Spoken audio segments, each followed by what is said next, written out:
Some interesting facts about Denver International Airport. The airport was built in 1995 on 34,000 acres, 53 square miles, in spite of the fact that Denver already had what everyone said was a perfectly fine airport, Stapleton, which was ordered closed when Denver International was built, so there wouldn't be any competition. In fact, the new airport has less gates and less runways than Stapleton did. All it does have is a lot more acreage. More acreage than an airport that size could possibly need. Most which sits unused. They say it's in case they need to do any future expansion. The airport is the 7th busiest airport in the US, according to our 2002 Trans Chicago Business Report. The initial cost of this new beast was to be $1.7 billion, but by the time they were done playing games, having problems, getting bailed out and got extra government money, and money from private corporations on top of that, it cost about $4.8 billion. Obscenely over budget.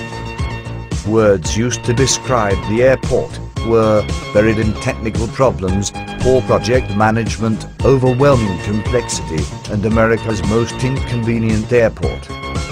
It was built in a high wind area. Stapleton had not been, that causes it to be shut down or flights delayed often. The extensive automated baggage system was so messed up, such a circus of errors, that it was worse than unusable. It was an industry joke. But it had to be built and built there. Some say the reason that the airport was built and there was no stopping it, no cost spared to do so, and why it was so over budget and took so many years to build, is because it's really an underground military base combined with a civilian detainment camp, and new information has surfaced that it could be a safe haven for the world's elite after the economic breakdown in America.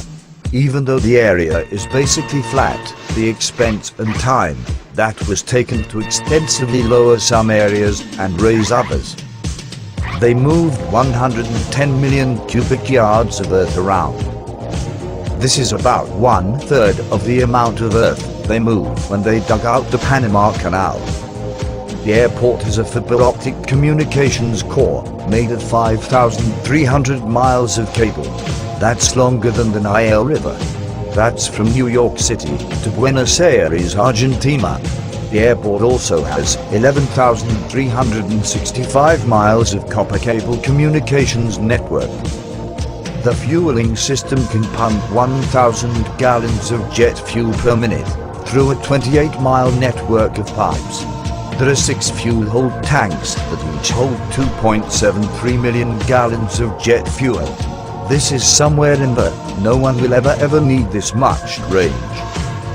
Granite was imported from all over the world, Asia, Africa, Europe, North and South America, and used in making the main terminal floor. This is a ridiculous expense, especially when you're already over budget. They say the floor pattern echoes the roof design and subtly reinforces passenger flows.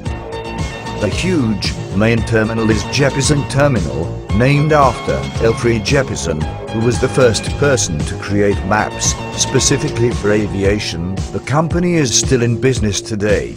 This area is known as the Great Hall. It's said this is what the Masons named their meeting place.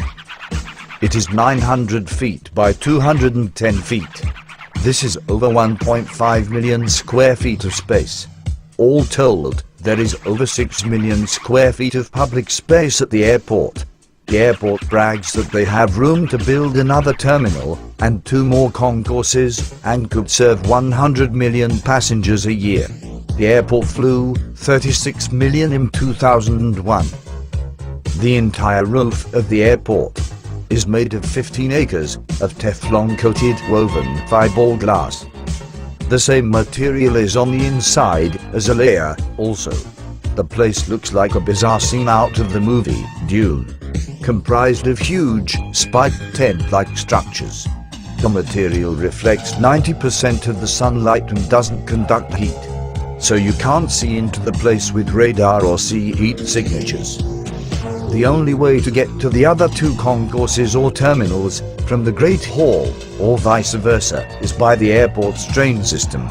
There are more than 19 miles of conveyor belt track, luggage transport cars, and road, and their own underground tunnels that move baggage and goods.